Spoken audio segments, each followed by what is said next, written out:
ஜெபத்துக்கும் பசிக்கும் மிகப்பெரிய தொடர்பு இருக்கிறது. பசியில் இருக்கிறவர்கள் ஜெபத்திலே நேரம் செலவழிக்கிறார்கள். கை தட்டுங்க ஒருவர். ஆமென்.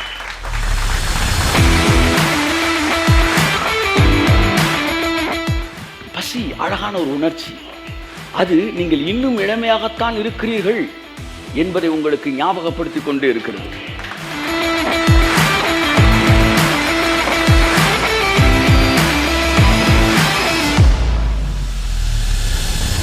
இளமைக்கு நேராய் திரும்புவது, அதுதான் பைபிள் நம்மளை அழைக்குது. ஆனால் முதுமை என்பது ஒரு it is not a blessing. முதிர்ச்சி பிளெஸ்ஸிங் எழுதி வச்சுக்காங்க, முதுமை பிளெஸ்ஸிங் கிடையாது.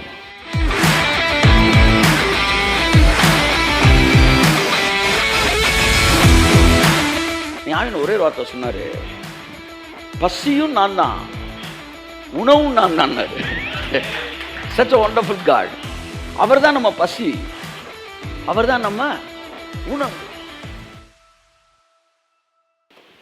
ஜெபத்தை பற்றி நாம் தொடர்ந்து பார்த்து கொண்டு வருகிறோம்.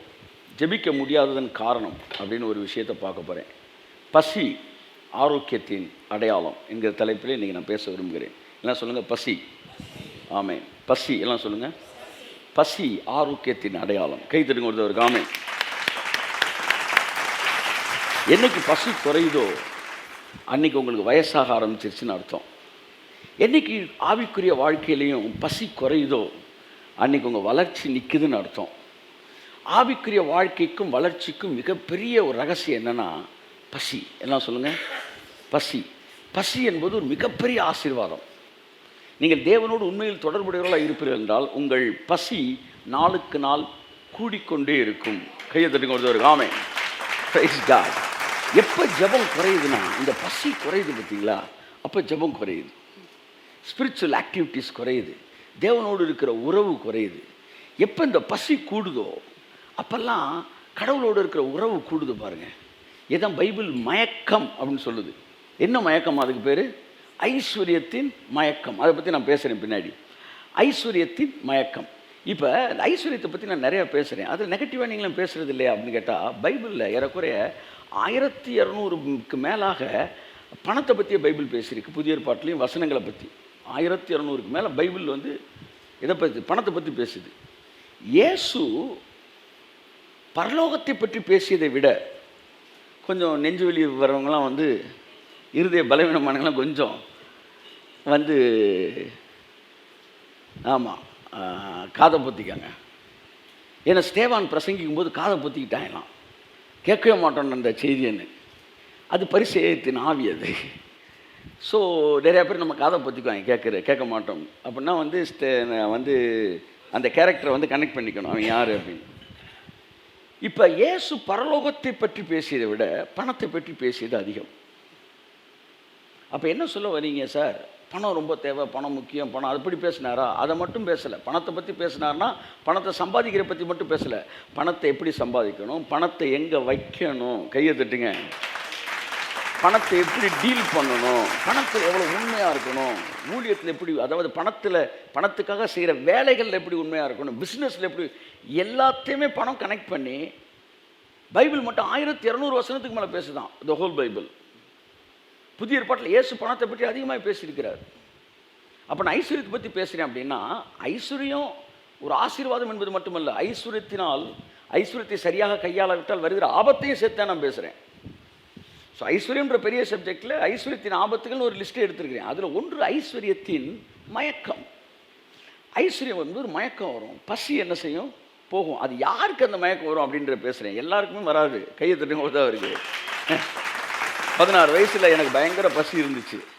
ஊழியத்துக்கு வரும்போது என்னுடைய திட்டமே, என்னுடைய மிகப்பெரிய கோலே இந்த சாந்தி நகரில் இருக்கிற ராணி மஹால்னு ஒரு 80 பேர் உட்கார்ற ஒரு மஹால் இருக்குது. அந்த மஹால் நிறைய ஆளை நிரப்பிடணுன்ற என் வாழ்க்கையில் மிகப்பெரிய கோல். அந்த மஹாலில் கூட்டம் நடத்தணும். அந்த 80 பேர் நடத்திட்டா ஒரு பெரிய கூட்டம் நடத்தணும், ஒரு திருப்தி. பசி விடலை. அதுக்கப்புறம் என்ன ஆச்சு, ஒரு பெரிய ஹாலை பிடிச்சோம், 250 பேர் 300 பேர் அப்படின்னு நடத்த ஆரம்பித்தோம். அதை வாரந்தோறும் நடத்த ஆரம்பித்தோம். அப்புறம் 300 பேர் பத்தலைன்னு ஒரு பெரிய ரைஸ் மில்லை பிடிச்சோம். ரைஸ் மில்லில் ஒவ்வொரு வாரமும் ஒரு 600 பேருக்கு மேலே சேர்ஸு 600 பேரும் ஃபில் ஆயிடுவாங்க. வாரம் நடக்கும். ஓப்பன் கிரவுண்டில். அதுக்கப்புறம் இது பத்தலை, பசி என்ன செய்யலை, அடங்கலை, பசி கூடுது. திரும்ப என்னடா இருக்குது மதுரையிலே பெரிய கிரவுண்டு எதுனா சார், இந்த தமுக்கம் பக்கம் இருக்குது சார் கிரவுண்டு, அங்கே தான் டிஎல் லாஸ்மான் வருவார், அங்கே தான் டிஜிஎஸ் தினகரன் வருவார், அங்கே தான் பால் தினகரன் வருவார். அதுதான் இந்த biggest hall. I'm not talking about ground, hall. அந்த ஹாலில் வந்து நடத்தணுன்னு அந்த ஹாலுக்கு என்ட்ரு ஆகிறோம். என்ட்ரு ஆனால் ஓவர்ஃப்ளோ ஆகுது. தமிழ்நாட்டின் மிகப்பெரிய தீர்க்கதரிசி ஒருத்தரோட பேசிக்கிட்டு இருக்கும்போது ஃபோட்டோ பார்த்துட்டு சொல்கிறாரு, இவ்வளோ பேர் வந்தாங்களான்னு கேட்டார். இவ்வளோ பேர் தான் வந்தாங்க, வர்றாங்க. ஒரு மனுஷனோடு தேவன் இராவிட்டால் இவ்வளோ பேர் வரமாட்டாங்க அப்படின்னாரு. நான் அந்த தேவனுடைய வார்த்தையாக எடுத்துக்கிறேன். என் அன்புக்குரியவர்களே, பசி அடங்குச்சா? அடங்கலை. வருஷத்துக்கு ஒரு கூட்டம் நடக்கும் அங்கே மதுரையில், எல்லா பாஸ்டரும் சேர்ந்து நடத்துவாங்க. அதை நான் ஒரு சிங்கிள் மேனாக நடத்தியிருக்கிறேன். பசி அடங்கலை. என்ன பண்ணிட்டேன், மாதத்துக்கு ஒரு கூட்டமாக கன்வெர்ட் பண்ணிட்டேன். அன்றைக்கி தான் பிரச்சனை ஆரம்பமாகுது. மாதம் கிரவுண்ட் மீட்டிங்கை போட்டால் எப்படி இருக்கும்? முதல் கேள்வி, இவனுக்கு பணம் எங்கேருந்து வருது அப்படின்றது. பணம் எங்கேருந்து வருது? எவன்ட்டெல்லாம் பிரெட் இருக்கோ அவனுக்கெல்லாம் பட்டர் தடவை கடவுள் ரெடியாக இருக்காரு.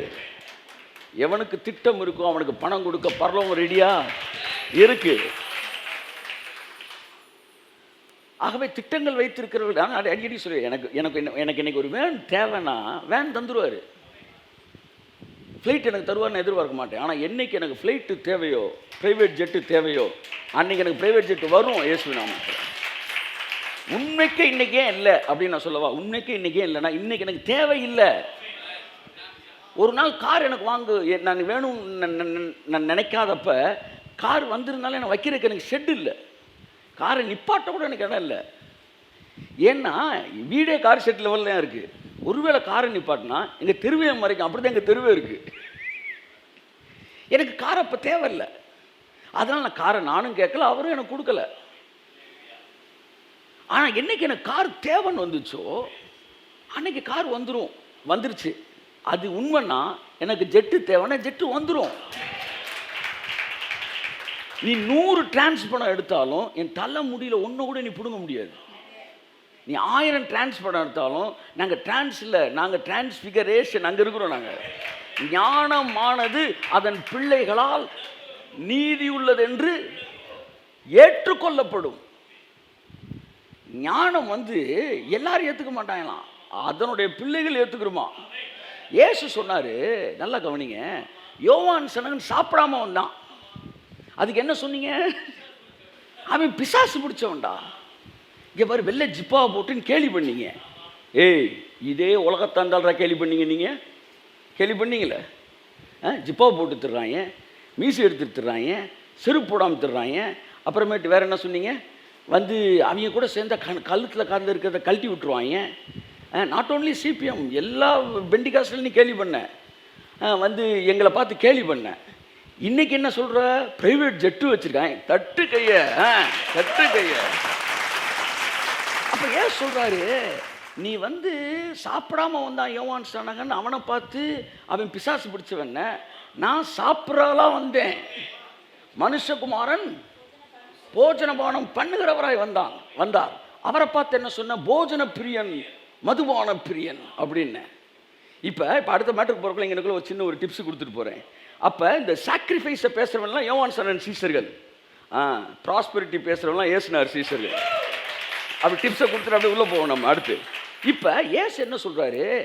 ஓன்ட்டெல்லாம் நல்ல பேர் வாங்க வேண்டிய அவசியம் எங்களுக்கு இல்லை. நீ எப்பேற்பட்ட ஆளுடா, உங்களுக்கு குழல் ஊதினோம் கூத்தாடலை, உங்களுக்கு புலம்புனோம் நீ மாரடிக்கலைன்னு குறை சொல்கிற ஆள். டே, நீ குறை சொல்லணும்னு முடிவு எடுத்துட்டடா. நான் ட்ரெஸ்ஸு வந்து ஏழ்மையாக வந்தா உனக்கே கடவுள் காசு தரல, எங்களுக்கெல்லாம் என்னடா பேசுகிறேன்னு சொல்லுவேன்.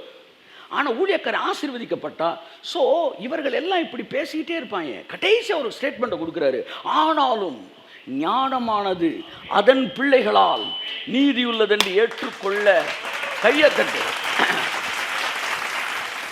அப்போ இன்னைக்கு நான் ப்ராஸ்பெரிட்டி பேசுகிறேன்னா எல்லாரும் ஏற்றுக்க மாட்டாங்க. அதன் பிள்ளைகளால் அந்த ஞானம் இருக்குது பார்த்தீங்களா, அந்த ரெவலேஷன், அந்த லைட்டு எல்லாரும் ஏற்றுக்க மாட்டாங்க. நம்ம பிள்ளைன்னு ஒன்று இருக்குது பார்த்தீங்களா, நம்ம பிள்ளைனா யார்? என் பிள்ளைனா யார்? என் சொத்துக்கு அதிபதி. அந்த மாதிரி நான் பேசுகிற அந்த ஆசீர்வாதம் என்கிற சொத்துக்கு அதிபதிகளாக இருக்கிற பிள்ளைகள் அதை ஏற்றுக்கொள்வார்கள். கரங்களை தட்டி கர்த்தருக்கு நன்றி சொல்லுவோமாமே. அப்போ நான் ஏற்றுக்கணும் எனக்கு தோணுது சார். பிரசங்கம்னா என்ன அர்த்தம்னா, இந்த ஆசீர்வாதத்துக்கு நீ பங்காளர்னு அர்த்தம். அப்போ நல்லா கவனிங்க, அந்த ஆசை வந்து அடங்கலை. தமுக்கத்துக்கு போனோம், அரசரடி போனோம், வாரம் நடத்தணும், 3 கூட்டம் நடத்தணும். 4வது கூட்டத்துக்கு ரொம்ப வெறி ஆயிடுச்சுங்க. எனக்கு ஃபுல் டைட் பண்ணுறாங்க, பீப்புளை டைட் பண்ணி வரவிடாமல் பண்ணுறாங்க. 4வது கூட்டத்தில் க்ரௌட் என்ன செய்யுது? குறையுது. எப்படி இவ்வளோ போல்டாக பேசுகிறீங்க? போல்டாக சொல்கிறேன், குறையுது. ஏன்னா எனக்கு தெரியும், எங்கெல்லாம் வந்து எண்டுன்னு அவன் நினைக்கிறானோ அது பெண்டுன்னு எனக்கு தெரியும். கை தட்டுக்கிறது ஆமே. They thought that it was an end, but I only know that it was a bend. அது வரைக்கும் வெறும் 1000, 500, 1000கள், 2000, 3000ன்னு லைவில் உசுரை கொடுத்து நேரடியாக நடத்தி கொண்ட கூட்டத்திலேருந்து தேவன் அப்படி என்ன மீடியாவுக்கு தூக்குறாரு. கைத்தட்டு கொண்டு வருது. மீடியாவுக்குள்ளே வந்ததுக்கப்புறம் இருக்கிற இடத்துல இருந்தே லட்சங்களுக்கு ஆசீர்வாதமாக மாத்திரம். நேற்று பார்த்தேன், இது வரைக்கும் ஹோல் வியூவர்ஸ் எத்தனை? 1,20,00,000 தாண்டிட்டோம். நம்ம 1 கோடி பேருக்கு மேலே தாண்டிட்டோம். எங்கேருந்து? ஆணியூர்லேருந்து. ஏன் சார் நீங்கள் வெளிநாட்டுக்கெலாம் கூப்பிட்டா போக மாட்டேன்றீங்க? அதாவது இப்போ இன்னைக்கே நான் போகிறேன்னா போகலையான்றது என்னை கூப்பிட்ட பாஸ்டர்ஸுக்கு தெரியும், என் கூட இருக்க ஆட்களுக்கு தெரியும். நான் அப்ராடு போகும்போது லோக்கல் பாஸ்டர் ஆகிடுறேன், ஆனால் மதுரையிலேருந்து நான் இன்டர்நேஷ்னல் பாஸ்டர் ஆகிடுறேன். So holy spirit wants me to be here and preach the word of God. So நல்லா கவனிங்க, பசி என்ன செய்யலை? அடங்கலை. யூடியூப்பில் பேசணும், அடங்கலை. அடுத்து இப்போ தனியாக வந்து என்ன செய்கிறோம்? சேனல் ஆரம்பிக்கிறோம். அது என்ன செய்ய போகுது? தமிழ்நாடு ஃபுல்லாக போக போகுது. அடங்கும்னு நினைக்கிறீங்க? அடங்காது. அடுத்து சேட்டலைட்டாக மாறும். அங்கே அடங்குமா? அடங்காது. ஓன் சேட்டலைட்டுக்கு போகும் அது. அடுத்து பிளாட்ஃபார்ம், வாட் இஸ் ஓடிடி பிளாட்ஃபார்மா, அங்கே போயிடும். இது அடங்காது. அடுத்து படம் எடுப்போம், அடங்காது. நான் பைக்கு கூட இல்லாதப்ப எனக்கு இருந்த பசி நாளைக்கு பிரைவேட் ஜெட் வந்தால் கூட அடங்காது. ஏன்னா என்னுடைய பசி ஐஸ்வர்யம் அல்ல, என்னுடைய பசி தேவனுடைய ராஜ்யம். தேவனுடைய ராஜ்யம். இப்போ ஐஸ்வர்யம் தான் பசின்றவங்க எல்லாம் ஒரு குறிப்பிட்ட லெவல் வரைக்கும் கூடயே ஓடி வருவாங்க. அவங்களும் ஊழியக்காரங்க மாதிரியே இருப்பாங்க, வந்துக்கிட்டே இருப்பாங்க, ஓடிக்கிட்டே இருப்பாங்க. ஸோ இவங்களும் ராஜ்யத்தை தான் ஓடுறாங்கன்னு நினச்சிக்கிட்டே இருக்கும். ஒரு லெவலில் ஐஸ்வர்யம் வந்த உடனே அவனுக்கு பசி தீர்ந்துடும். ஏன்னா மனசுக்குள்ளே இருந்த பசி அதுதான், அதெல்லாம் அவங்க நின்றுவாங்க. ஆனால் ராஜ்யம்ன்ற வெறியில் ஓடிட்டு இருக்கான்ல, அவனுக்கு கோடி கோடி கோடி கொட்டுனாலும் அவன் வெறி அடங்கவே அடங்காது. தேவனுடைய ராஜ்யத்தை ஸ்தாபிக்கும் வரை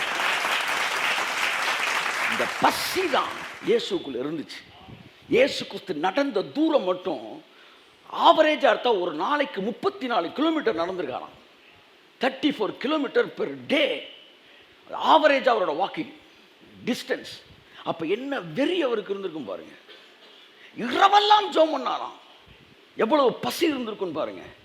ஏன் ஆன்மீக வாழ்க்கை வந்து இறங்குது தெரியுமா? பசி எங்கே இறங்குதோ அங்கே ஆன்மீக வாழ்க்கை இறங்குது. ஜெபத்துக்கும் பசிக்கும் மிகப்பெரிய தொடர்பு இருக்கிறது. பசியில் இருக்கிறவர்கள் ஜெபத்திலே நேரம் செலவழிக்கிறார்கள். கைத்தட்டுங்க ஒருவர், ஆமென். உங்கள் ஜெபத்தை குறைப்பதற்கு பிசாசு பசியின்மையை உங்களுக்கு ஏற்படுத்துகிறாங்க. ஸோ நல்லா கவனிங்க.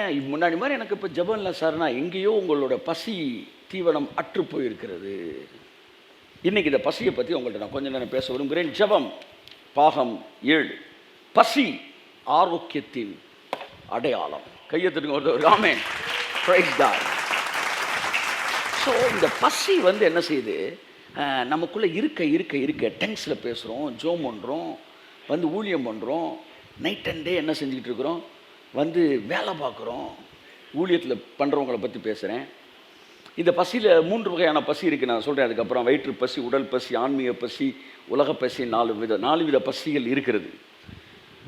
இப்போ நம்ம வந்து பசியை பற்றி லைட்டாக பார்ப்போம். உங்கள் எல்லாருக்குள்ளே இருக்கிற பசியை கர்த்தர் இந்த இரவு என்ன செய்வாராக? கிளறி விடுவாராக. ஆமென், ஆமென். கிளறி விடுவாராக. கழுகு தன்னுடைய கூட்டை என்ன செய்யுமா? கலைக்கும், கிளறுமா. கிளறி அந்த டிஸ்கம்ஃபர்ட் ஃபீல் ஏற்படுத்தும். எனக்கு காலையில் நான் வந்துக்கிட்டு இருக்குமா ஆமென் என்ன சொன்னார்? பசி ஒன் ஆஃப் த பெஸ்ட்டு ஒரு ஃபீலிங். உடம்புல பசி வருதில்ல, அதுதான் உங்கள் உடம்புலே ரொம்ப அழகான உணர்ச்சி. அதை கொஞ்ச நேரம் அப்படியே விடணும். நம்ம டபக்குன்னு எதையோச்சும் போட்டு 4 நாயர்கடை பண்ணை போட்டு அமுக்கிடுறீங்க. அமுக்கின உடனே இந்த பசியில் எல்லா ஆர்கனும் அப்போ தான் வேலை பார்த்துக்கிட்டு இருக்கு.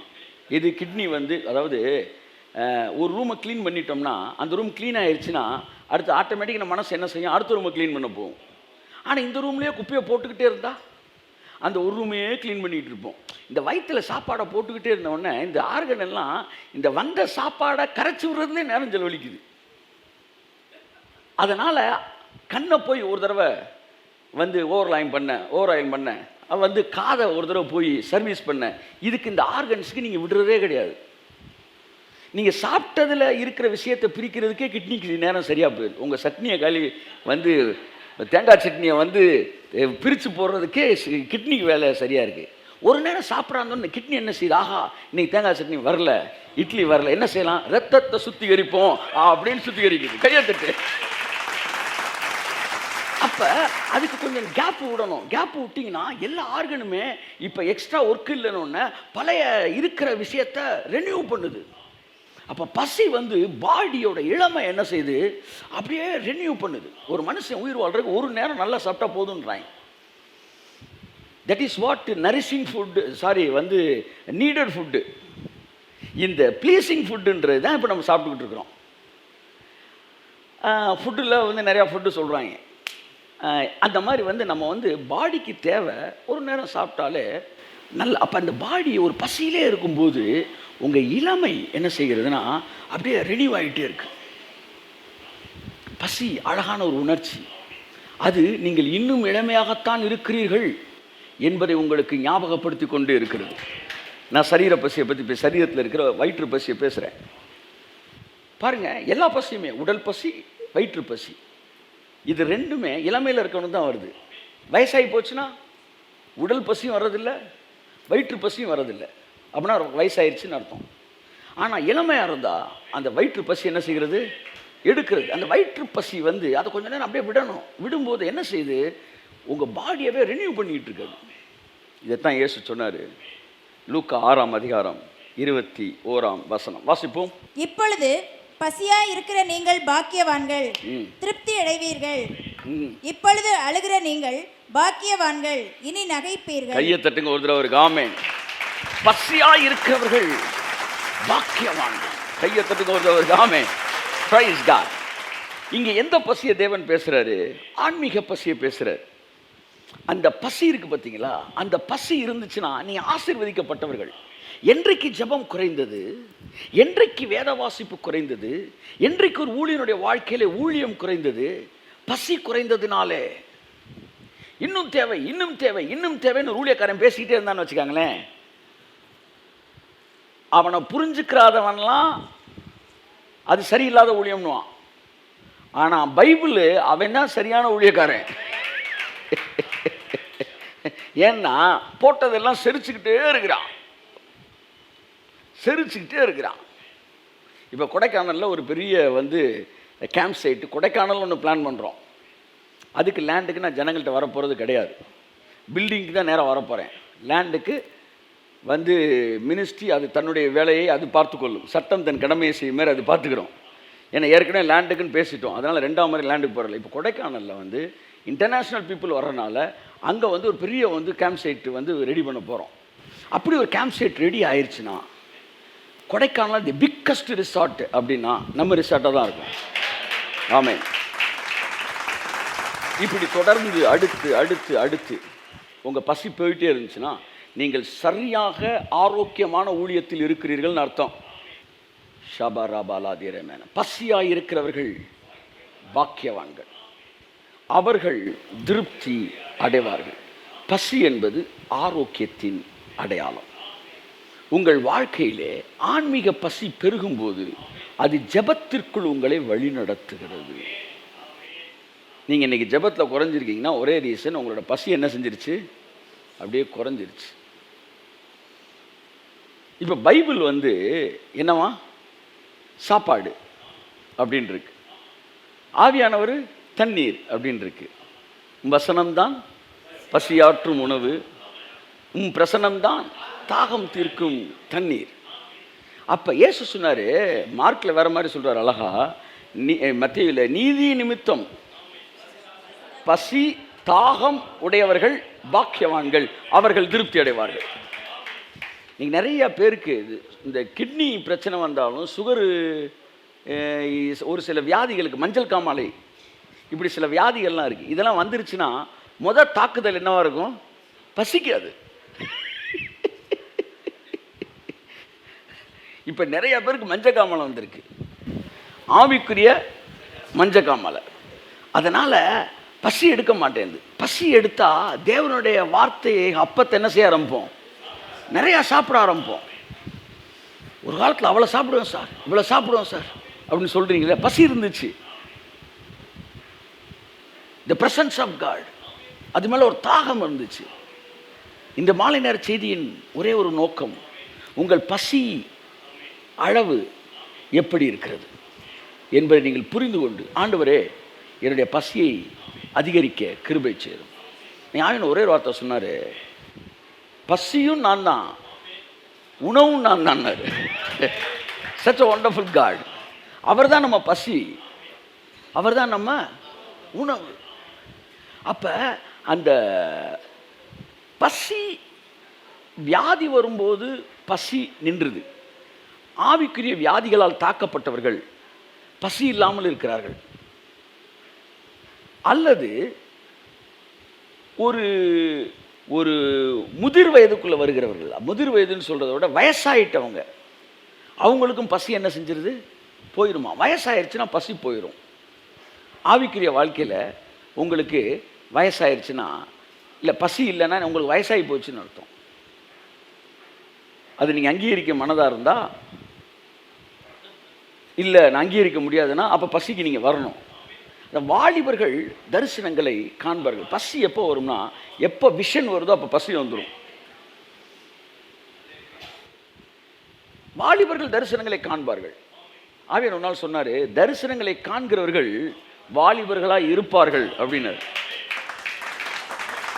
72 வயசு ஊழியக்காரை வச்சு என்ன பேசுறது? ஒரு 200-150 ஊழியக்காரங்களும் ஒரு 50 பேர் 70 வயசுக்கு மேலே. இனிமே எந்திரிச்சு ஊழியம் பண்ணவா அப்படின்னு நினைக்கிறோம்ல. சவுத் ஆப்பிரிக்காவை போங்கே அசைத்த போது அவருக்கு வயது 70க்கு மேலே. கையை தட்டி இருக்கணும். நீங்கள் மோசேக்கெல்லாம் போல, நான் 80க்கு மேலே அவரை கூப்பிட்டது, மோசேட்டே போல, போங்கேக்கு வாங்க. 65 வயசுக்கு மேலே அவர் நிற்கிறாரு. Billions of people, millions of people அவருக்கு முன்னாடி இருக்கிறாங்க. அவர் மேகசினில் எழுதியிருக்கிறாரு, அடுத்து எங்களுடைய நோக்கம் 1 கோடி பேர் ஒரே நேரத்தில் பேசுகிறதை கேட்கக்கூடிய ஒளிபெருக்கிகளை நாங்கள் ரெடி ஆக்கிட்டு இருக்கிறோன்றாங்க. எப்படி? 1 கோடி, 1 கோடி எப்பே பாத்தியா? ஆமா, எப்பே 1 கோடி மாதிரி. 1 கோடிக்கு போங்கே சொல்றாரு, பிஎஸ் சிஸ்டர் ரெடி பண்ணிட்டு இருக்கிறோம். நம்ம அருணாக்குடிய காணொன்ட்டு தேடிட்டு இருக்காங்க. என்ன சார் 65 வயசு மேல பசி, தட்டே பசி, வெறி, தாகம். That is the sign of healthy body, healthy spiritual life. என்னைக்கும் பசி காலி ஆகுதோ அன்னைக்கு நீ ஆவிக்குரிய வாழ்க்கையில இருந்து விழுந்து ஐஸ்வர்ய மயக்கத்திற்குள்ள நீ இருக்கிறாய் என்பதை புரிந்து கொள். Saturated point. ஆனா தேவனோடு உறவில் இருக்கிறவர்கள் கோடிகளை பார்த்தாலும் அவர்கள் பசி அடங்காது, அடங்காது. கோடிகளை பார்த்தாலும் அடங்காது. அதை நீங்க பண ஆசைன்னு சொல்லிடவே முடியாது. பண ஆசைன்னா பணம் வந்தோன்னு திருப்தி ஆயிடுவா சார். ஆன்மீக வெறி இருக்கிறவர்களுக்கு அடங்காதது. என் அன்புக்குரியவர்களே, உங்க வாழ்க்கையில பசி குறையதுனாலே உங்க வயசு முதிர்வாயிருச்சு அப்படின்னு அர்த்தம். அதைத்தான் பிரசங்கி 12ஆம் அதிகாரத்தில் பிரசங்கி எழுதுறாரு. The science of becoming old, வயசாகிறதுக்கு என்னென்ன அடையாளம்னு எழுதுறாரு. வாசிங்க 1ஆம் வசனத்திலிருந்து 8 வரைக்கும் வாசிங்க. நீ உன் வாலிப பிரயாயத்திலே உன் சிருஷ்டிகரை நினை. பார்த்தீங்க, எங்க இருக்கணும்? அந்த வாலிப பிரயாயத்தில் சிருஷ்டிகரை நினை. தீங்கு நாட்கள் வராததற்கு முன்னும் எனக்கு பிரியமல்லாதவைகள் என்று நீ சொல்லும் வருஷங்கள் சேராததற்கு முன்னும் சூரியனும் வெளிச்சமும் சந்திரனும் நட்சத்திரங்களும் அந்தகாரப்படாததற்கு முன்னும். அந்த வயசாகிறதுக்கான சயின்ஸை வந்து ஒரு மாதிரி கோடு வேர்டில் எழுதிக்கிட்டே வராரு. நான் சில முறை நான் உங்களுக்கு சொல்லியிருக்கிறேன், இருந்தாலும் மறுபடியும் ஞாபகப்படுத்துகிறேன். எனக்கே அது சில நேரம் மறக்குது, ஞாபகப்படுத்துகிறேன். சூரியனும் அதை வயசான என்னென்ன நடக்கும்னு எழுதுறாரு. சூரியனும் அதை வயசான என்னென்ன நடக்கும்னு எழுதுறாரு. சூரியனும் வாசிங்க. சூரியனும் வெளிச்சமும் சந்திரனும் நட்சத்திரங்களும் அந்தகாரப்படாததற்கு முன்னும். பாருங்க, அந்த லைட்டு, ரெவலேஷன்ஸு, அந்த வந்து கைடன்ஸு, இது எல்லாமே ஸ்பிரிச்சுவல் வேர்ல்டில் என்ன ஆயிரும், அப்படியே டம்மி ஆகிருச்சுன்னா என்ன வந்து வயசாகிறதுக்கு என்ன ஒப்பு கொடுத்துட்டேன்னு அர்த்தம். I yield myself to become old. இல்லை, நான் இளைஞன் என்று நீங்கள் நினைக்கும் போது இதெல்லாம் நடக்காது. ஸோ ஐ சைட்டு குறையும் வயசாகும்போது. அதுதான் சொல்றாரு, இதெல்லாம் அந்தகாரப்படும். ரெண்டாவது வாசிங்க. மழைக்கு பின் மேகங்கள் திரும்ப திரும்ப வராததற்கு முன்னும். அதாவது மழைக்கு பின்னாடி மேகம் வந்து திரும்ப திரும்ப வர்ற மாதிரி அந்த கடந்த கால நினைவுகளே வயசாகிட்டாயின்னு வச்சுக்கோங்களேன், பழசையே பேசிகிட்டு இருப்பாங்க. ஒரு சிலர் பார்த்தீங்கன்னா, நாங்கள் 1960 இதை செஞ்சோம், 70 செஞ்சோம், என்றைக்கும் ஒரு நாள் செய்யலாம். பவுல் 3 தடவை சொல்லியிருக்கிறான், சொல்லலாம். ஆனால் ஒரு மனுஷன் 30% பழசை பேசலாம், 70% அடுத்து நான் பண்ண போகிற ப்ராஜெக்ட்டு அப்படித்தான் பேசணும். கையை தட்டுக்க ஒருத்தவருக்கு ஆமே. எப்போவுமே எதிர்காலத்தையே பேசிட்டு இருக்கேன், நெக்ஸ்ட் ப்ராஜெக்ட், அடுத்து இந்த மேகசின் போகிறோம், அடுத்து அதை பண்ணுறோம், அதை பண்ணுறோம் அப்படின்னு போயிட்டே இருந்தான்னா அவன் இளைஞன். பாருங்க, 1969 அப்படின்னு நான் அதையே பேசிக்கிட்டு இருந்தான். திரும்ப திரும்ப, அது முக்கியமான வார்த்தை, என்னைக்கு ஒரு நாள் பேசுறது இல்லை, திரும்ப திரும்ப திரும்ப அதையே பேசிக்கிட்டு இருந்தா வயசாயிட்டாரு. என்னன்னு சொல்லுங்க. சிலர் சாட்சி சொல்லுங்கண்ணா, பாருங்க 1900 என்ன 1900 அதுக்கப்புறம் ஒன்றுமே நடக்கலையா உனக்கு சாட்சி? நான் பாருங்க, இந்த வந்துகிட்டு இருக்கும்போது அப்படி தொடங்கணும். நீங்கள் கை தருவது ஆமேன். மைக்கேல் ஏஞ்சல்கிட்ட கேட்டாங்களாம், நீ வடித்த சிற்பங்களிலே மிக சிறந்த சிற்பம் எது அப்படின்னு கேட்டாங்களாம். இப்போ நான் ஆவிக்குரிய இளமையை பற்றி பேசிகிட்டு இருக்கிறேன். முதிர் வயது ஆவதற்கான அந்த அறிகுறிகளை தவிர்ப்பது எப்படின்னு பேசிக்கிட்டு இருக்கிறேன். பழசையே பேசிகிட்டு இருக்கக்கூடாது, புதுசு நோய் கடன் சொல்லணும். மைக்கேல் ஏஞ்சல்கிட்ட கேட்டாங்க, நீங்கள் வடித்த சிற்பங்களில் சிறப்பான சிற்பம் எதுன்னு கேட்டாங்களாம். கொஞ்ச நேரம் யோசித்து சொன்னானா, அடுத்து நான் வடிக்க போகிற சிற்பம். நீங்கள் பண்ண ப்ராஜெக்டில் சூப்பர் ப்ராஜெக்ட் சார், அடுத்து நான் பண்ண போகிறது பழைய மாதிரி வருமாயா அப்படின்னு யோசிச்சுக்கிட்டு இருக்கும்போது, பழசு இல்லை புதுசு அப்படின்னும் போது எனர்ஜி அங்கே புதுசாகுது. மழைக்கு பின் மேகங்கள் திரும்ப திரும்ப வருவது போல பழையவைகளை மாத்திரம், பழையவைகளை பேசுவது தவறல்ல. பவுல் 3 முறை பேசியிருக்கிறான் தன்னுடைய சாட்சி. ஆனால் அதையே பிரசங்கமாக பண்ணலை. மீதி 70% புதிதானவைகளை பேசுகிறான். கர்த்தரும் முந்தின பழையவைகளையும் பேசுகிறாராம். இதோ நான் உரைத்தவைகள் நிறைவேறலாயிற்று, புதிதானவைகளையும் பேசுகிறேன்றார். ஓகே, வயசாகிறதுக்கான அறிகுறி ஒன்று, பழசு மட்டுமே திரும்ப திரும்ப வர்றது. அடுத்து வீட்டு காவலாளிகள் தள்ளாடி அப்படின்னா இது which is protecting. கை என்ன செஞ்சிடும், நடுங்க ஆரம்பிச்சிடும், தள்ளாடி. அடுத்து பலசாலிகள் கூனி போய், ஷோல்டர் பலசாலிகள் கூனி போய். அடுத்து எந்திரம் அரைக்கிறவர்கள் கொஞ்சமானதினால் ஓய்ந்து. எந்திரம் அரைக்கிறவர்கள் பல்லு கொஞ்சம் ஆயிடுச்சு, எல்லாம் என்ன செஞ்சிருச்சு, உடைஞ்சு. எந்திரம் அரைக்கிறவர்கள் கொஞ்சமானதினால் ஓய்ந்து. அதுக்கப்புறம் வந்து நிறைய வேலையே இருக்காது. ஏன்னா எல்லாம் அரைக்கிறவங்க கொஞ்சமாயிட்டாங்க. 36 இருந்தவங்க இப்போ 4, 2 நாய் ஒன்றும் இல்லாமல் இருக்கிறாங்க. கொஞ்சமானதுனால ஓய்ந்து. பலகனி வழியாய் பார்க்கிறவர்கள் ஐசைட்டு இருண்டு போகிறதற்கு முன்னும். ஐசைட் அப்படியே டிம் ஆகும். இதெல்லாம் வந்து வயசாகிறதுக்கான அறிகுறி. பல்லு உதிரும், அதெல்லாம் அப்படி சொல்றாப்புல. அடுத்து எந்திர சத்தம் தாழ்ந்ததினால் தெரு வாசலின் கதவுகள் அடைபட்டு. இங்க பாருங்க, வாசல் கதவுகள் என்பது காதை குறிக்குது. டோட்டலாக ஆஃப் ஆயிரும். ஹலோ சார், இடியோ வெடி போட்டிங்களா திரும்புற மாதிரி காது காணாமல் போயிடும். அப்போ ஸ்பிரிச்சுவல் லைஃப்பில் என்ன நடக்குது, விஷன்ஸ் காலி ஆகுது. ஸ்பிரிச்சுவல் விஷன்ஸு, கடவுள்கிட்ட கேட்குற ஸ்போக்கன் வேர்டு என்ன செய்யுது, குறையுது. அந்த புக்கில் படித்து இந்த புக்கில் படித்து இதை நிறையா பேச ஆரம்பிக்கிறோம். தேவன் பேசின வார்த்தை, the direct word of God குறையுது. இங்கே பாருங்க, கடைசியாக கர்த்தர் உங்கள்கிட்ட என்னைக்கு பேசினான்னு சொல்லுங்கள். நீ கடவுள் விட்டு எவ்வளோ தூரமாக இருக்கேன் நான் சொல்கிறேன்.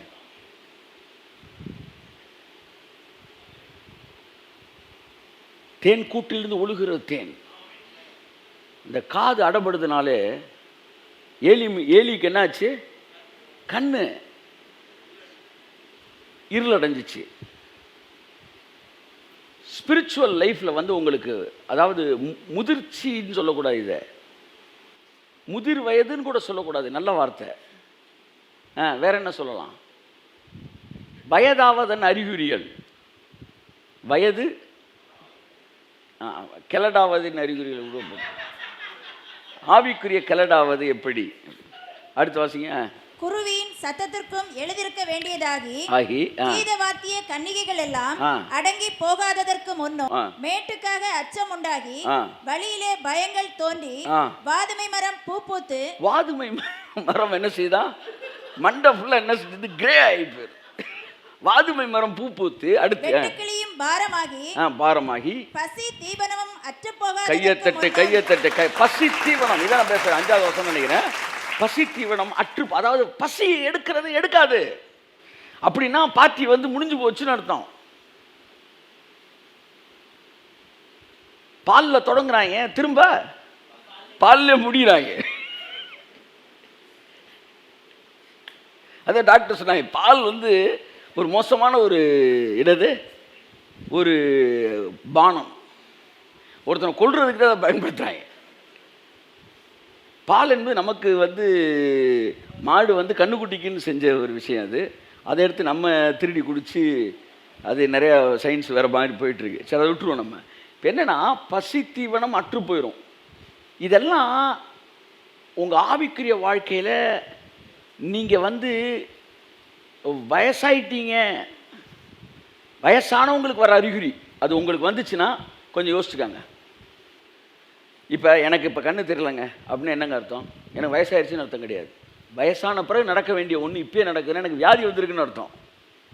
இப்போ வயதான பிறகு இதெல்லாம் நடக்கணும். இப்போ உங்களுக்குள்ள இதெல்லாம் இருக்குன்னா ஏதோ ஒரு வியாதி உங்களுக்குள்ள வந்திருக்கு, ஆவிக்குரிய வியாதி. அடுத்து வாசிங்க. பசித்தீவனம் அத்து போயிடும். அடுத்து மனுஷன் தன் நித்திய வீட்டுக்கு போகிறதினால் துக்கம் கொண்டாடுகிறவர்கள் வீதியிலே தெரியாததற்கு முன்னும் வெள்ளிக்கயிறு கட்டுவிட்டு. வெள்ளிக்கயிறு உங்களோட வெயின்ஸ், நரம்பு, அதெல்லாம் பழைய மாதிரி அந்த கட்டு என்ன செய்யாது, இருக்காது. அந்த ஃபீலிங்ஸை பாஸ் பண்ணுது பார்த்தீங்களா?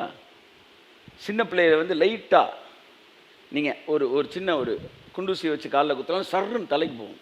உங்கள் காலில் குத்துன தலைக்கு ஏறுதுன்னா உங்கள் பாடியில் டாக்ஸின்ஸ் கொஞ்சமாக இருக்குன்னு அர்த்தம். பாதி டாக்டர் ஆகிட்டீங்கன்னு நினைக்கிறேன். அப்படிங்களா? காலில் உங்களுக்கு ப்ரெஷரை கொடுத்தோம்னா தலைக்கு ஏறணும், ஜிர்ருன்னு ஏறிடுச்சுன்னா க்ளீனாக இருக்குன்னு அர்த்தம். காலில் கடப்பாறையை வச்சு குத்துறல அப்படின்னீங்கன்னா நீங்கள் வந்து உங்கள் ரத்த ஓட்டம் சரியா இல்லைன்னு அர்த்தம். இப்போ இந்த நரம்பு இருக்குது பார்த்தீங்களா, இந்த நரம்பு தான் வந்து உணர்ச்சியை கொண்டு போகுது. அப்போ ஸ்பிரிச்சுவல் இன்ஸ்பிரேஷன் இருக்குது பாருங்கள், உணர்ச்சி அது அப்படியே டம்மி ஆகுது. அப்படின்னா பார்ட்டி வயசாயிட்டாரு ஒன்று அர்த்தம். உங்களுக்குள்ள உணர்ச்சி குறையுதா? கொஞ்சம் யோசிச்சுக்காங்க. முதுமை உங்களை தாக்க ஆரம்பிக்கிறது. முதுமை என்பது ஒரு சாபம். According to new covenant. Old கவர்னன்ட்டுக்கு அது ஆசீர்வாதம், நியூ கவர்னன்ட்டுக்கு அது சாபம். ஏனென்றால் ஆதாமை தேவன் படைக்கும்போது முதுமையில் படைக்கவில்லை. முதுமையை எதிர்க்க வேண்டும். முதுமையை நீங்கள் எதிர்க்க வேண்டும். ஏனென்றால் தேவன் படைக்கும்போது முதுமை பிரன்ஹாம் சொல்கிறாரு, நீங்கள் பரலோகத்துக்குள்ள நுழைவீங்கன்னா, இன்ஃபேக்ட் கிங்டம்குள்ளே அதே தான். நுழையும் போது அவருக்கு ஒரு விஷன் காமிச்சாராம். அவங்க அப்பா பார்த்தாராம், அவங்க தாத்தா பார்த்தாராம், அத்தனை பேர் 30 வயசுல இருந்தாங்களாம். கையெழுத்துட்டு என்ன ஆண்டவர் எப்படி, என்ன ஆண்டவர் என்னன்னு கர்த்தர் சொன்னா, முதுமையெல்லாம் பூமியில் தான்டா. ஏன்னா அது ஒரு சாபம், பழத்தை தின்னதுனால வந்தது. ஆனால் நான் மனுஷனை படைக்கும்போது முதுமையே படைக்கலை. வயசு கூட அவனுக்கு ஆரோக்கியம் கூடும். அப்படி தான் நான் படைச்சேன்னார். இந்த லைட் உங்களுக்குள்ள வந்துச்சுன்னா உங்கள் வீட்டில் இருக்கிறவங்களுக்கெல்லாம் என்ன நீங்கள் பண்ணலாம்னா, அவங்கள இளமைக்கு நேரம் திருப்பலாம். நீங்கள் நேற்று எங்கள் அப்பாட்ட உட்காந்து பேசிட்டு இருக்கும்போது அவர் சொன்ன ஸ்டேட்மெண்ட் சொல்கிறேன் நான். அவர் சொன்னார், பா இப்போ நல்லா நடக்க முடியுது, என்னன்னு தெரியல, இறங்கி ஓடணும் போல் ஒரு ஃபீல் இருக்குப்பா அப்படின்றாரு. நான் ஒரு 2 நாளைக்கு முன்னாடி நான் என் ஃப்ரெண்ட்ஸை சொல்லிட்டு இருந்தேன், எனக்கு என்ன தெரியல, இப்போலாம் வந்து ஸ்ட்ரீட்டில் இறங்கி ஓடணும்னு ஒரு ஃபீல் இருக்குது. அது அந்த சின்ன பையன்லாம் ஓடிட்டே இருக்காங்க போல், அந்த ரத்த ஓட்டம் வந்து இதாகும்போது அந்த ஃபீல் வரும் போல், அதான் சொல்லலாம் அங்கிட்டுக்கிட்டு ஓடிக்கிட்டே இருக்கிறாங்க, அந்த ஃபீல் வருதுன்னு சொல்கிறேன். அவர்கிட்ட உட்காந்து பேசுகிறேன், அவர் அந்த ஸ்டேட்மெண்ட் என்கிட்ட பேசுகிறாரு. அப்படி தோணுதுப்பா அப்படின்றாரு. அப்போ நான் என்ன சொல்கிறேன்னா, வந்து நம்மலாம் வந்து பயனியர்ஸு, நமக்கு முன்னாடி எவனும் இல்லை, நம்ம தான் முன்னாடி வர்றோம். அதனால் 2 எண்ணங்களும் நம்மள்கிட்ட போராடும். ஆனால் பின்னாடி வரான் பாருங்க, அவன் ரொம்ப ஆசீர்வதிக்கப்பட்டவன். அவன் சொல்லுவான், அண்ணன் க்ளீனாக பண்ணியிருக்காரியா, நம்மளும் பண்ணலாமியா அப்படின்னு வருவான் அவன். ஆனால் நம்ம தான் கொஞ்சம் நமக்கு முன்னாடி எவனும் இல்லைன்றக்காண்டி கூட்டு போயிட்டுருக்குறோம். அப்போ இந்த எதிர்மறையான எண்ணங்களை உடைக்க வேண்டியது இருக்குது. மனசு டக்குனு எவ்வளோ நாள் இது நடக்கும்? இப்போ எத்தனை பேர் கட்டுச்சுன்னு தெரில. அப்போ இதெல்லாம் உடைச்சி வர வேண்டியிருக்கு. உடைச்சி ஜெயிச்சு வரோம்ல. அதனால தான் மூத்தகுமாரனுக்கு 2 மடங்கு ஆசீர்வாதம், சேஷ்டபுத்திர பாகம். ஏன்னா அவன் வந்து இதெல்லாம் ஓவர் கம் பண்ணி வரான் அவன். அப்போ நல்லா கவனிங்க, இளமைக்கு நேராய் திரும்புவது அதுதான் பைபிள் நம்மளை அழைக்குது. ஆனால் முதுமை என்பது ஒரு it is not a blessing. முதிர்ச்சி பிளெஸ்ஸிங் எழுதி வச்சுக்காங்க. முதுமை பிளெஸ்ஸிங் கிடையாது. முதுமை என்பது உங்கள் பசி போயிடும், வெள்ளி கயிறு கட்டு விட்டுரும். வெள்ளி கயிறு என்பது ஸ்பிரிச்சுவல் ஃபீலிங்ஸு, ஸ்பிரிச்சுவல் ஃபீலிங்ஸு, இன்ஸ்பிரேஷனே வராது. ஐயா என் கண்ணு திறந்துருச்சுன்னு ஒருத்தன் சாட்சி சொல்லுவான். என்னன்னா அவனுக்கு அந்த நம்பிக்கையே இல்லை. எங்கோ சார் ஒரு ஒளி அடிச்சிச்சு, கேமரா மேலே ஃப்ளாஷ் அடிச்சுட்டு போனோம். மைண்ட் இப்படியே ஓடிக்கிட்டு இருக்கும் சைடில். ஒவ்வொன்றுக்கும் ஒரு கவுண்டர் ஆக்ட் கொடுத்துக்கிட்டே இருக்கும். அப்படின்னா வயசாயிட்டாரு அப்படின்னு அர்த்தம். இப்போ காலில் கடப்பாறை வச்சு அடித்தாலும் அந்த ஃபீலுக்கு உணர்ந்து திரும்புறதுக்கு 10 நிமிஷம் ஆகுது. ஆனால் இளைஞர்களுக்கு உணர்ச்சி நரம்புகள், நாடி நரம்புகள், ஆமாம், எல்லாம் வந்து முறுக்கேறியவர்களாக இருக்க வேண்டாம். அடுத்து வாசிங்க. பொற்கிண்ணி நசுங்கி, பொற்கிண்ணி ஹார்ட்டு பழைய மாதிரி பம்ப் பண்ணாது. இந்த ஹார்ட் வந்து அப்படியே என்ன செய்ய ஆரம்பிச்சிடும், அந்த இதெல்லாம் இருக்குது பார்த்தீங்களா, வெயின்ஸ் எல்லாம் என்ன செய்யுது, பிளட்டு ஃப்ளோ இல்லாததுனால உள்ளே என்ன செய்கிறாங்க, ஸ்டெம்மு வைக்கிறாங்க. ஸ்டெம்மு வச்சு அந்த அது அந்த அந்த இதை வெயின்ஸை வந்து திறந்து விட்டு ஃப்ரீயாக ஃப்ளோ பண்ண விடுறாங்க. ஏன் என்ன ஆச்சு, நசுங்கிருச்சு. பொற்கிண்ணி நசுங்கி, அடுத்து ஊற்றின் அருகே, ஊற்று வாயிலிருந்து வந்துகிட்டே இருக்கு பாருங்க, சலைவா, ஊற்றின் அருகே சால் உடைந்து, சால் உடைந்து, துறவண்டையில் உருளை நொறுங்கி. சால் உடைஞ்சிருச்சுன்னா வந்து சலைவா வந்து இப்படியே நம்மளை மீறி வந்து வெளியே ஓடும். இதெல்லாம் வந்து பாருங்களேன் வயசானதுக்கான அறிகுறிகள். இது ஒவ்வொன்றுக்கும் ஒரு ஸ்பிரிச்சுவல் மீனிங் வேறு இருக்குது. இதில் ஒன்றே ஒன்று தான் இன்றைக்கி நான் எடுக்க விரும்புகிறேன். பசி தீவனம் அற்று போயிடும். பசி குறைஞ்சிருச்சுனாலே நீங்கள் முதிர்ச்சி அடையலை, நீங்கள் முடிவுக்கு நேரம் வந்துட்டீங்கன்னு அர்த்தம். ரொம்ப டேஞ்சரு. பசி இல்லாமல் இருக்காதீங்க. முதலாவது டாக்டர் கையில் பிடிச்சோட என்ன சாப்பிட்டீங்கன்னு கேட்பார், இல்லாட்டி பசிக்கு தான் கேட்பார். ஏன்னா ரெண்டுமே தான் வியாதிக்கும் காரணம், ஆரோக்கியத்துக்கும் காரணம். அதனால இயேசு கிறிஸ்து சொல்கிறாரு, பிதாவாகிய தேவன் சொல்கிறாரு, அப்பத்தையும் தண்ணீரையும் ஆசீர்வதித்து வியாதியை உன்னை விட்டு விலக்குவேன்றார். கையை தட்டு ஒருத்தர் ஆமேன். ஏன்னா வியாதிக்கும் அப்பத்துக்கும் தண்ணீருக்கும் தொடர்பு இருக்கு. அப்போ ஒரு மனுஷன் அப்பத்தையும் தண்ணீரையும் மட்டும் கரெக்டா டியூன் பண்ணிட்டா அவனுக்கு வியாதியே. கையை தட்டு ஆமேன். அப்பத்தையும் தண்ணீரையும் ஆசீர்வதித்து வியாதியை உன்னை விட்டு விலக்குவேன். அப்போ நம்ம சாப்பிட்ற சாப்பாடே நமக்கு மருந்தாகிறதுக்கான வாய்ப்புகள் இருக்குது. அப்படி தான் தேவன் படைச்சார், விதையோடு படைச்சார்.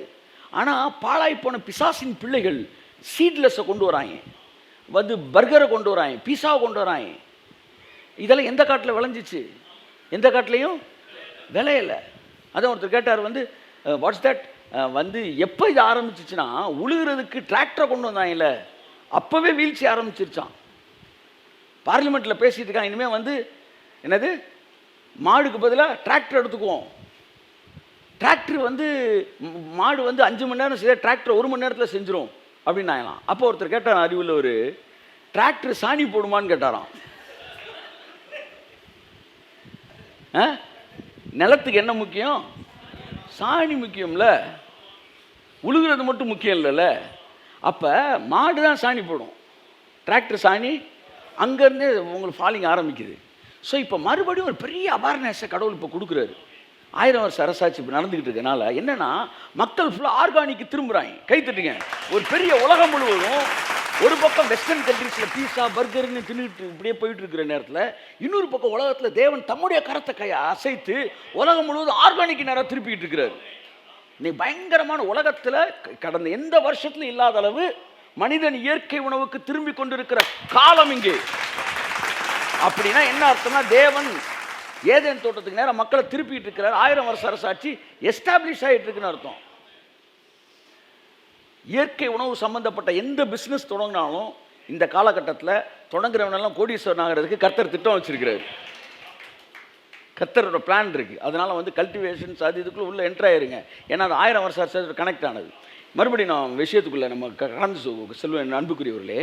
அப்போ இந்த இந்த உணவு இருக்குது பார்த்தீங்களா, உணவு தான் உங்களுக்கு வந்து நீங்கள் என்ன உணவு உண்றீங்க என்பதை வச்சு உங்கள் ஆரோக்கியத்தை சொல்லிடலாம். நீங்கள் என்ன செய்தியை கேட்குறீங்கன்றதை வச்சு உங்களுடைய ஸ்பிரிச்சுவல் ஸ்ட்ரென்த்தை சொல்லிடலாம். ஆமாம், ஐயா ரொம்ப குற்ற உணர்வாக இருக்கியா, ஐயா வந்து இந்த வெட்டுக்கிளியில் செத்துருவேணும்னு பயமாக இருக்கியா, நான் டக்குன்னு நாடி அப்படி சொல்லு. கடைசி என்ன செய்தி கேட்டீங்க, என்ன சாப்பாடு சாப்பிட்டீங்க, ஐயா வெட்டுக்கிளி பச்சை கிளியா, இது பச்சை கிளி பாடும் பாட்டு, அதுதான் இப்படி வந்து பாடிக்கிட்டு இருக்கு. அப்போ நீ சம்மந்தமில்லாத சாப்பாடெல்லாம் சாப்பிட்டனால தான் உடம்புல டாக்ஸின்ஸாக ஓவராகி போகுது. அந்த பைபிள் சொல்லுது, உச்சிதமான கோதுமையினால் உன்னை திருப்தியாக்குவேன், கண்மலை தேனினால் உன்னை போஷிப்பு. கை தட்டுக்கு ஆமென். உச்சிதமான கோதுமையை போஷித்து கண்மலை தேனில திருப்தி. நம்ம சாப்பிட்ற சாப்பாடுக்கும் ஸ்பிரிச்சுவல் ஸ்டாமினாவுக்கும் என்ன இருக்குது, தொடர்பு இருக்குது. சாப்பாட்டில் மட்டும் இல்லை, சாப்பிட்ற டைமில் கூட உங்கள் ஆரோக்கியம் இருக்குது. பைபிள் சொல்லுது, வந்து பிரபுக்கள் ராஜாக்கள் காலமே உண்கிறபடி உருவாக்கப்பட்ட தேசம் சபிக்கப்பட்ட தேசம். ஆனால் பிரபுக்கள் பலன் அடைய ஏற்ற வேளையில் உணவு உண்ணுகிறதுமான தேசம் அப்படின்னு இருக்கு. பிரபுக்கள் பலன் அடைகிறதுக்கு உணவை எப்போ சாப்பிடணுமா, சரியான டைமில் தான் சாப்பிடணும். சாப்பாடை சரியான டைம்னா 12க்கு அப்புறம் 1:30 வருது, அந்த சரியான டைமில் டைமுக்கு சாப்பிடணும். டைமுக்கு சாப்பிட்ணுன்னா என்ன செஞ்சுட்டான், வால் கிளாக்கில் இருக்க டைமுக்கு சாப்பிட்ணுன்னு நினச்சிட்டான். அப்படி ஒருத்தன் சாப்பிட்டு தான் இங்கே வந்து வயிற்றுக்குள்ள கல்லை கட்டின மாதிரி, என்ன சார் டைமுக்கு சாப்பிட்றேன், அந்த டைம் இல்லைடா, பயாலஜிக்கல் டைமு, வயிறு கேட்குது பாரு, அந்த டைமில் சாப்பிடணும். நீ கையை தட்டும்போது ஆமே. பசித்திரு, விழித்திரு, தனித்திருந்தா அந்த காலத்தில். இது மூணுமே உன்னை எப்படி வச்சிருக்கணுமா, இளைஞனாகவே வச்சிருக்கும். கை தட்டும்போது ஆமேன். இன்றைய செய்தியின் தலைப்பு என்ன, பசித்திரு, விழித்திரு, தனித்திரு. பசித்திரு, இயேசு சொன்னார் பசித்திரு. வயசான உடனே பசி தீவனம் அற்று போகும். இயேசு சொன்னார் பசியாக இருக்கிறவர்கள் பாக்கியவான்கள். கையை தட்டுங்க சார். என்னுடைய 16வது வயதில் இயேசு கிறிஸ்துவை சொந்த ரட்சகராக ஏற்றுக்கொண்டேன். என்னுடைய 8 வயதிலே வந்து என்னுடைய தாயாரின் வந்து கைடன்ஸ் படி ஊழிய அழைப்புக்கு ஒப்பு கொடுத்தேன். இது என் லைஃப்பில் வந்து ரிவர்ஸ் ஆர்டர்லாம் இருக்கும். எல்லாம் ரசிக்கப்பட்டு தான் ஊழியத்துக்கு ஒப்பு கொடுப்பாயே, நான் ஊழியத்துக்கு ஒப்பு கொடுத்தா ரசிக்கப்பட்டேன். 6 வருஷம் 8 வருஷம் கழிச்சு 16 வயதில் இயேசு ஏற்றுக்கொண்டேன் சொந்த ரட்சகராய். 31 வருஷம் ஆச்சு. இந்த 31 வருஷத்தில் 90ல் எனக்கு இருந்த பசியை விட இன்னைக்கு வந்து 31 வருஷம் கழிச்சு 2021 எனக்கு இருக்கிற பசி பெரிய பசியாக இருக்குது. நான் கர்த்தருக்கு நன்றி சொல்லுகிறேன். கையத்தை நாமே. முதல் ஊழியத்துக்கு வருகிறவர்கள் வரும்போது எப்படி வருவாங்க, உலகத்தை கலக்குவோம் அப்படி தான் வருவாங்க. உலகத்தை கலக்குவோன்னு உள்ள என்ட்ராவாங்க. என்ட்ரானதுக்கப்புறம் அப்படியே கொஞ்சம் நாள் போப்போம், ஆண்டவர் இந்தியாவை எனக்கு தாரும், வந்து தமிழ்நாட்டிலே ஒரு பெரிய மாற்றத்தை கொண்டு வந்து சொல்லி கடைசியில் எங்கள் ஊரில் ஒரு பெரிய சர்ச்சானா இருக்கணும் ஆண்டவரே அப்படின்னு சொல்லி இந்த வருஷத்தில் கர்த்தர் 50 ஆத்துமாக்களை கூட தரும்படி எல்லாரும் ஜெபிப்போம். எங்கே தொடங்கினா, கடைசியில் தயிர் சாதத்தில் வந்து முடிச்சிட்டான். எங்கே வந்து பிரியாணியில் தொடங்கி, ஏன்னா பசி அப்படியே குறைஞ்சிருச்சு, டாக்ஸின்ஸ் உள்ள வந்துருச்சு, ஆர்கன்ஸ் வேலை பார்க்கல. என் அன்புக்குரியவர்களே, நான் சொல்கிறேன் இந்த மாலை நேரத்தில், பசி குறைவதினாலே உங்கள் ஜெபங்கள் குறைந்திருக்கிறது. உங்கள் ஜெபத்தின் அளவு உங்கள் பசியின் அளவு. பிரசங்கில வந்து நம்ம பார்த்தோம், பசி தீவனம் அற்றுப்போகும் என்று. லூக்கா 1:53 சொல்லுது, பசி உள்ளவர்களை தேவன் நன்மையினால் திருப்தியாக்குவார். பசி இருக்கிறவனை தான் திருப்தி ஆக்குவாரான் தேவன். உங்கள் வாழ்க்கையிலே பசி இருக்கும்படி நான் அழைக்கிறேன். அப்போ இன்னொரு இடத்துல பைபிள் சொல்லுது, என்னிடத்தில் வருகிறவன் என்னிடத்தில் வருகிறவன் ஒரு காலம் பசி அடையான் அப்படின்னு ஒரு வசனம் வருது. ஒரு காலம் தாகமடையான். யோவான் 6:53 6:35 வாசிங்க. இயேசு அவர்களை நோக்கி, ஜீவ அப்பம் நானே, என்னிடத்தில் வருகிறவன் ஒரு காலம் பசி அடையான், என்னிடத்தில் விசுவாசமாய் இருக்கிறவன் ஒரு காலம் தாகமடையான். இந்த இடத்துல இயேசு சொல்றாரு, என்கிட்ட வந்தேன்னா உனக்கு பசியே இருக்காதுன்றாரு. அங்க சொல்றாரு, நீ பசியா இருந்தா நீ ஆசீர்வதிக்கப்பட்டவன்றாரு. இங்கே சொல்றாரு, என்கிட்ட வந்தால் பசியே இருக்காது, என்கிட்ட வரேன் ஒரு காலம் தாகம் அடையான்றாரு. இங்கே எதை பற்றி தேவன் சொல்கிறாருன்னா, உலகத்தின் மீது இருக்கிற ஆசைகள் இருக்குது பார்த்தீங்களா, அது ஒரு பசி. இதை நான் சொன்னேன், 4 விதமான பசி இருக்குது. ஒன்று வயிற்று பசி, இன்னொன்று உடல் பசி. இந்த உடல் பசி இருந்துச்சுன்னா சந்ததி பெருகிக்கிட்டே இருக்கும். உடல் பசி உடல் சம்பந்தப்பட்ட உறவுக்குள் கொண்டு செல்கிறது. ஆன்மீக பசி ஆன்மீக உறவுக்குள் கொண்டு செல்கிறது. கைத்தட்டுங்க, ஆமே, நல்லா கைத்தட்டுங்க. இருக்கு இதை நான் பேச விரும்புகிறேன். உடல் பசி உடல் சம்பந்தப்பட்ட உறவுக்கு போன உடனே உடல் சம்பந்தப்பட்டமான உறவு என்ன செய்யுது? சந்ததியை பெருக பண்ணுகிறது. ஒவ்வொரு பசியுமே பெருக்கத்தை தான் தருது பாருங்க. அப்போ வயிற்று பசி என்ன செய்யுது? வயிற்று பசி சரீர வளர்ச்சி நமக்கு என்ன செய்கிறது? தருகிறது. ஆன்மீக பசி ஆன்மீக உறவுக்குள் நம்மை கொண்டு செல்கிறது. ஆன்மீக உறவு ஆன்மீக பெருக்கத்திற்குள் நம்மை அழைத்து செல்கிறது. அதனால தான் அந்த பசி நல்லது அப்படின்றார் கர்த்தர். இந்த பசி எதை சொல்றாருன்னா, உலக பசி, கண்களின் இச்சை, மாமிசத்தின் இச்சை, ஜீவனத்தின் பெருமை, அப்படி பசி வந்துக்கிட்டே இருக்கும் பாருங்க. ஆனால் ஏசு நாட்டு வந்தீங்கன்னா அந்த பசியே போய் ஆஃப் ஆகி போயிடும். சிலருக்கெல்லாம் பேக் வாங்கினான்னு வச்சுக்கோங்களேன், வாங்கிட்டே இருப்பாங்க. அது ஒரு மாதிரி ஒரு மேனியாக்கு மாதிரி ஒரு பசி. 100 வாங்கினா 101 வாங்குவாங்க. சிலருக்கு பாருங்கள் ஜீன்ஸு பேண்ட்டுனாலே பசி, சிலருக்கு டிஷர்ட்னா பசி, அடுத்தவன் வீட்டில் வச்சுருக்கிறதையும் தூக்கிட்டு போயிடுவாங்க.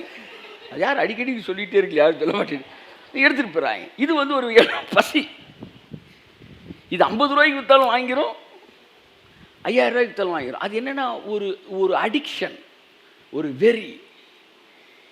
இதுதான் இந்த சமாரியா ஸ்திரீக்கு இருந்துச்சு. அடுத்து கல்யாணம் பண்ணிகிட்டே இருந்தா, அடுத்து ஃப்ரெண்ட்ஸை தேட்டு இருந்தா, அப்படியே இருந்தாலும் அந்த ஒரு பசி இருந்துச்சு அவளுக்கு. அதான் அவளை பார்த்து சொல்கிறாரு, நான் கொடுக்குற ஜீவ தண்ணீரை நீ குடிச்சினா இனிமே உனக்கு தாகமே இருக்காது. ஆமென். தேவனிடத்தில் நெருங்கினவர்களுக்கு இந்த உலகத்தின் மீது இருக்கிற தாகம் குறைஞ்சிரும்.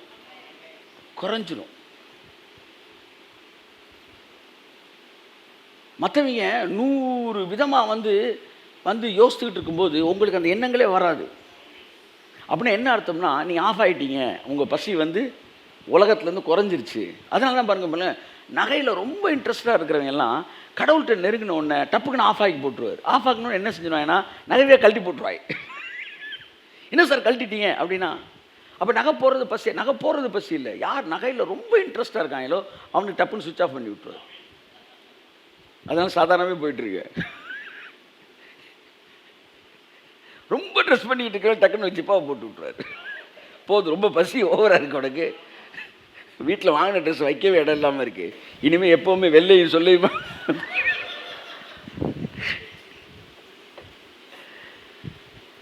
இந்த இடத்துல இயேசு சொல்கிறது, என்னிடத்தில் வருகிறவன் பசி அடையான் தாகம் அடையான் என்று சொல்லுவது உலகத்தின் மீது இருக்கிற அடங்கா பசி. கிறிஸ்துவுக்குள்ளே வரும்போது அது வராது, அது குறைஞ்சிரும். அது ஒரு பெரிய ஆசீர்வாதம். இங்கே பாருங்கள், இதுலேருந்து விடுதலை பெரியப்படி, அதுலேருந்து விடுதலை பெரியப்படி என்னென்னமோ சொல்கிறாங்க. இல்லை, நான் சமீபத்தில் உட்காந்து இப்படி ஒரு 2 மெசேஜ் கொடுக்கலாமான்னு யோசித்தேன். இதுலேருந்து விடுதலை பெரியப்படி. அப்போ கர்த்தர் சொன்னார், அவங்கள்ட்ட போய் ஒன்று சொல்லிக் கொடு. நான் காட்டு ஒலிவ மரத்திலிருந்து வெட்டப்பட்டு நல்ல ஒலிவ மரத்தோடு இணைக்கப்பட்டு அவருடைய வேருக்கும் சாரத்திற்கும் பங்காளியாக இருக்கிறேன்ற வசனத்தை ஒரு 100 தடவை சொல்லு. அவனுக்குள்ளே அந்த விடுதலையை உணர முடியும். கரங்களை திரு கர்த்தர்னு சொல்லி. ஆமென்.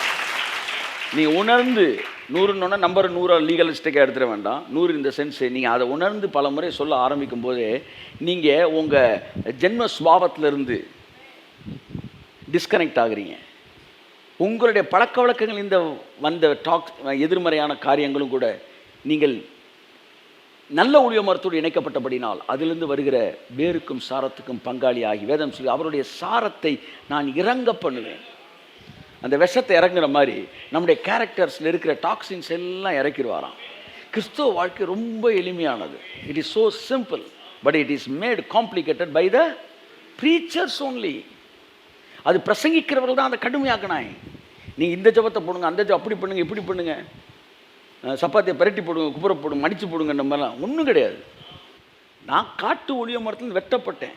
எங்கள் அப்பா எங்கள் தாத்தா சந்ததியிலிருந்து வெட்டப்பட்டேன். அதனால் அவருடைய எந்த கேரக்டர் எனக்குள்ள வர்றதுக்கான வாய்ப்பு இல்லை. நல்ல ஒளிய மரத்தோடு இணைக்கப்பட்டுட்டேன். இவருடைய வேருக்கும் சாரத்துக்கு நான் பங்காளியாய் கையை தட்டுக்கு. ஆமென். The simple theology, simple theory, simple revelation, it gives you complete deliverance. அப்போ இங்கே இயேசு கிறிஸ்து சொல்கிறாரு, உலக ஆசை என்கிற பசி என்கிட்ட வரும்போது போயிடும். யோவான் 4:13, 14, 15 சொல்கிறாரு. வாசிங்க. நான் கொடுக்கும் தண்ணீரை குடிக்கிறவனுக்கோ ஒரு காலம் தாகம் உண்டாகாது. நான் அவனுக்கு கொடுக்கும் தண்ணீர் அவனுக்குள்ளே நித்திய ஜீவகாலமாய் ஊறுகிற நீரூற்றாய் இருக்கும் என்றார். அந்த ஸ்திரீ அவரை நோக்கி, ஆண்டவரே, எனக்கு தாகம் உண்டாகாமலும் நான் இங்கே மொண்டு கொள்ள வராமலும் இருக்கும்படி அந்த தண்ணீரை எனக்கு தர வேண்டும் என்றாள். இயேசு கிறிஸ்து இங்க இந்த பாவியான ஸ்திரீட்ட தாகத்தை பற்றியும் பசியை பற்றியும் பேசுகிறாருன்னா கட்டாயம் அது உலக பசி தான், ஆன்மீக பசி அல்ல. அப்போ இயேசு கிறிஸ்துவத்தில் வரும்பொழுது கொஞ்சம் கொஞ்சமாக ரெண்டு விஷயங்கள் நடக்க ஆரம்பிக்கும். உலக பசி எல்லாம் குறைய ஆரம்பிக்கும், ஆன்மீக பசி கூட ஆரம்பிக்கும். இதுதான் 2 மேஜர் சிம்டம்ஸ் நீங்கள் கடவுளோட நெருங்கும் போது நடக்கிறது.